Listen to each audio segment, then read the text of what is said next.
Good afternoon and welcome to Wiltshire. This vlog is a little bit different. I was recently invited to take part in an initiative called Bikesafe. Now, Bikesafe is a police-run initiative which is held up and down the country, and it's designed with a view to keep us safer on the roads on our motorcycles. Now, statistics tell us that every day in the UK there are at least 60 road traffic accidents involving motorcycles, and of those, tragically, there is one fatality per day involving a motorcycle. Now, I for one will support anything that will get those numbers down. So yesterday I took part in a Bikesafe day. Now, what is Bikesafe? So Bikesafe is a full day initiative and they're held up and down the country. There are slots available. They get booked up really quickly, which is actually brilliant news. So how does the day work? Well, there's some classroom time in the morning, which is broken up a little bit with some outdoors stuff as well. Don't want to give too much away. And then in the afternoon, you head off out on the road because that's where you learn best. It can be a little bit daunting. You're being followed and watched all the time by a very experienced police motorbike rider. And then you're given feedback. I still have my license. All in all, the day was absolutely brilliant. I learnt so much, and if you pick up anything from this video, or it encourages you to go and look at further training online, if it encourages you to go and look for a Bikesafe course in your area, I highly recommend you do it. Anything that gets those numbers down, those statistics down, and keeps us safe on the road, I'm all for it. So let's get into it and see what the day was all about. So here we are, fast forward to a it's really pretty, slightly misty still, Wednesday morning in Wiltshire. The sun's not quite burnt off the morning mist yet, but I think it's going to be a lovely day. So I am heading off to Devizes Police HQ to take part in the special event today for emergency service riders who've been invited along to take part in the Bikesafe course. I've actually tried not to look too hard into this before I've taken part in today. It's one of those situations where I find I think the more information I had about it, the more nervous I was going to get. And Charlie doesn't need any more pre-ride nerves than she already has. It's going to be something weird about being followed along by a big policeman. Morning. That's a rather nice bike.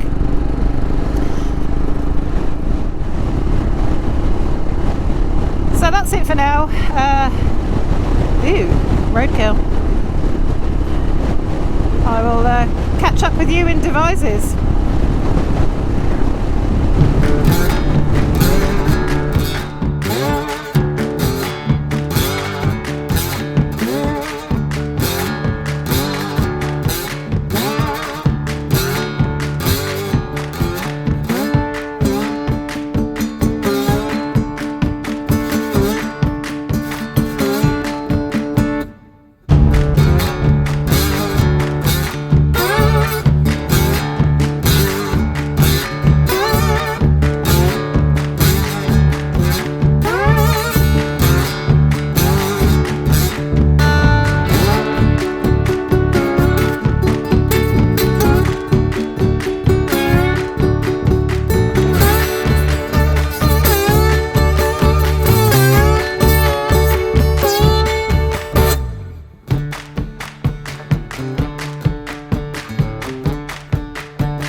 Morning everyone.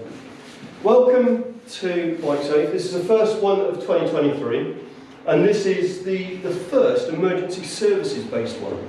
It's actually been rejigged a little bit by me for this year, and I'm going to try some stuff, so you're kind of my guinea pigs as well for some stuff. I'm going to give it. You've probably read that or you've been sat here bored to tears. Motorcycling is not in itself inherently dangerous. It is, however, extremely unforgiving of inattention, ignorance, incompetence or stupidity.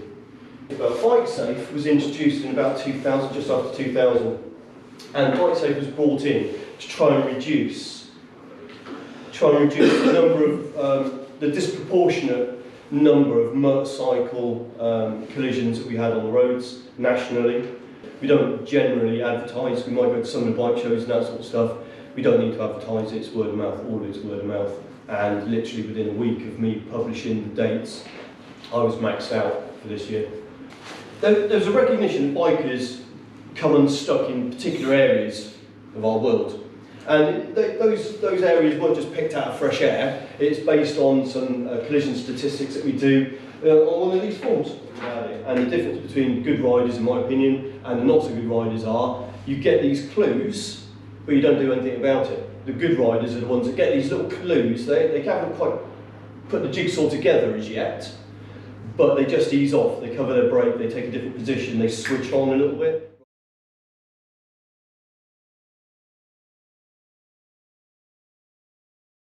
All the knocks on the door that I've had to do, I can remember them like yesterday.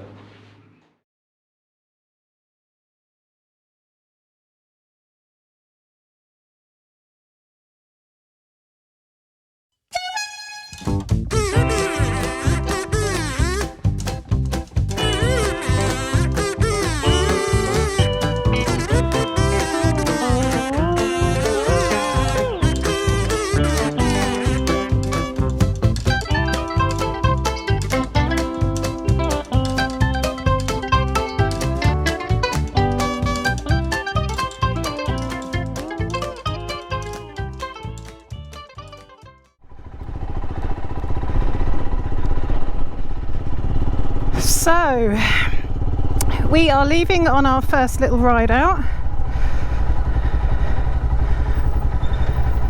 Chris is leading.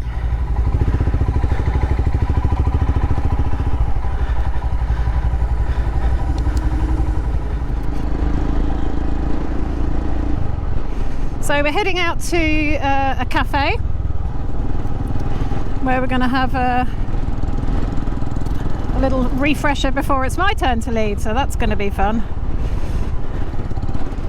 So this morning was predominantly classroom based, very interesting, lots going on there.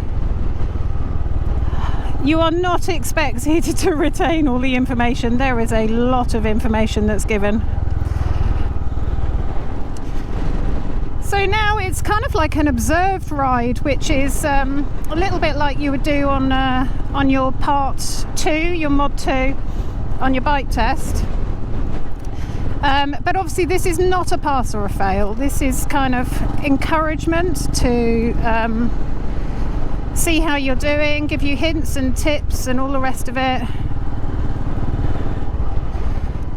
Having said that, the pressure of following a, albeit lovely, police officer is interesting.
we're back at Honey Street Mill, which is where I've been before.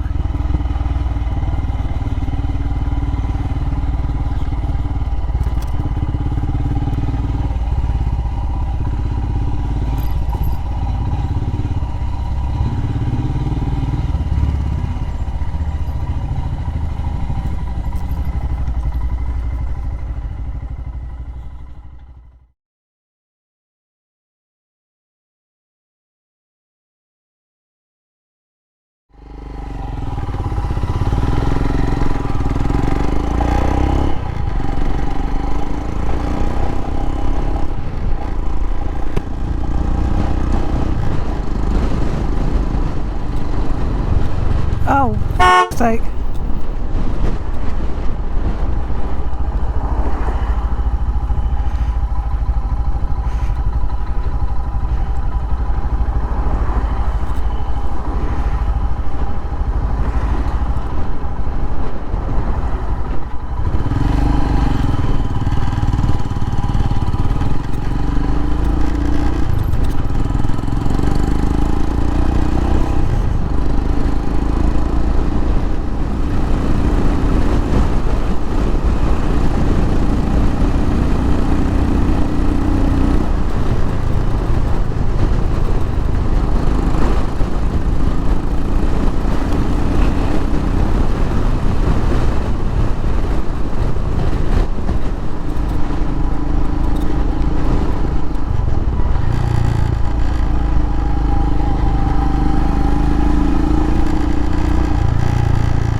Papers and registration, please. Roger.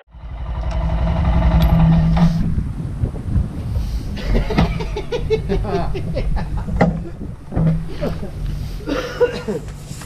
just give you my licence now.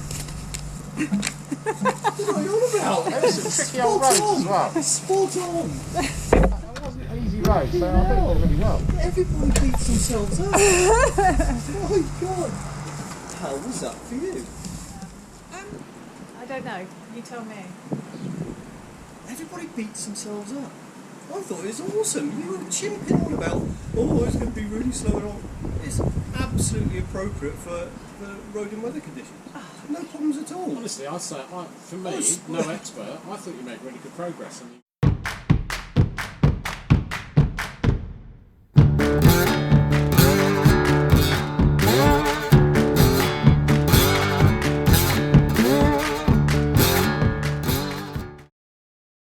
When you were waiting at the junction to turn right Yes.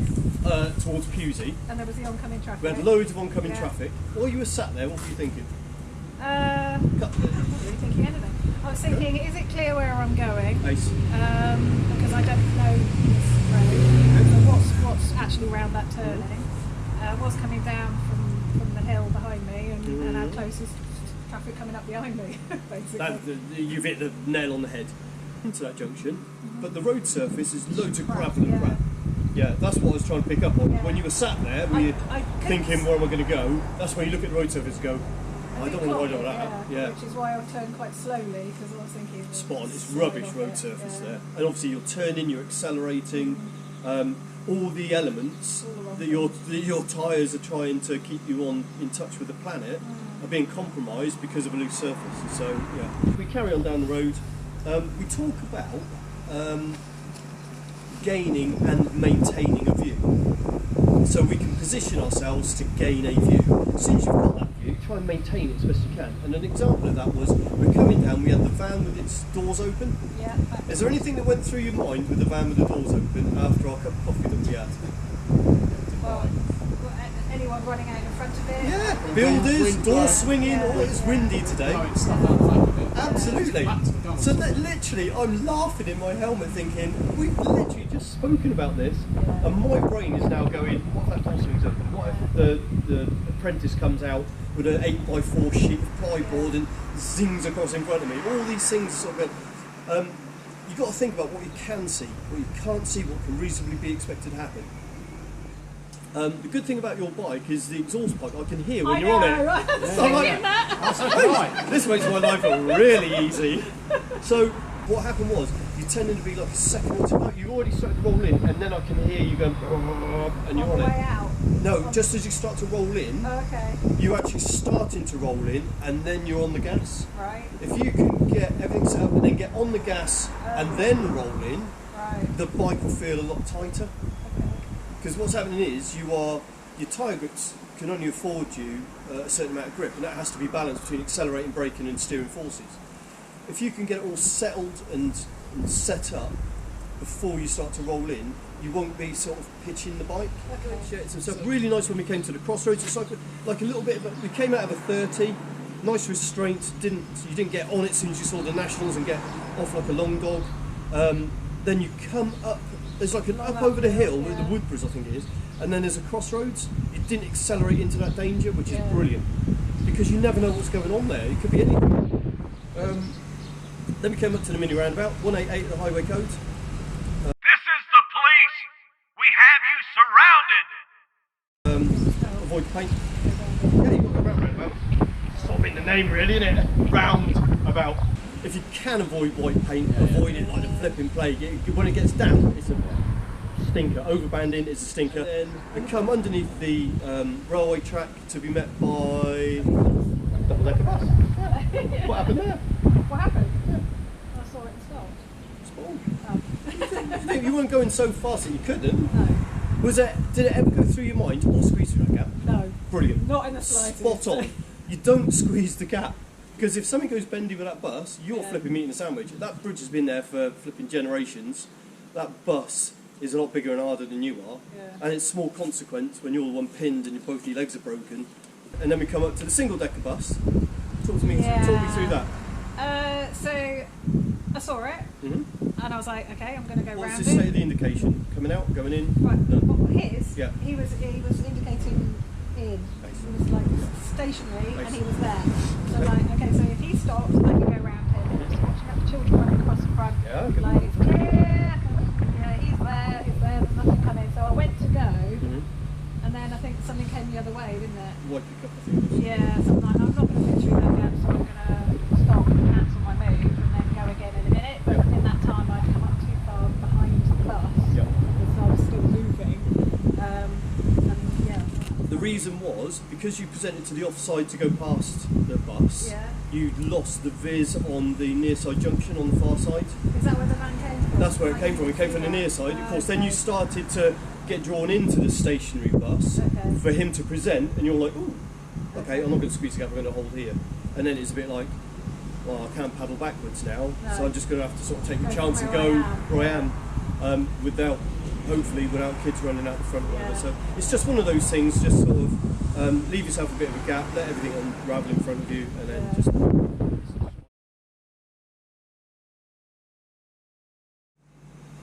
I thought it was spot on. Okay, thank you. You need to stop beating yourself up, Charlie. It's all genuinely, it's good It's all stuff. up here, because when we left Honey Street, you said, right, you ready for a bimble? And that wasn't a bimble. Speed limits, you were fine. Spot on. We were getting going, which is, it was an appropriate speed given the road weather conditions. Okay. No problems at all. Good.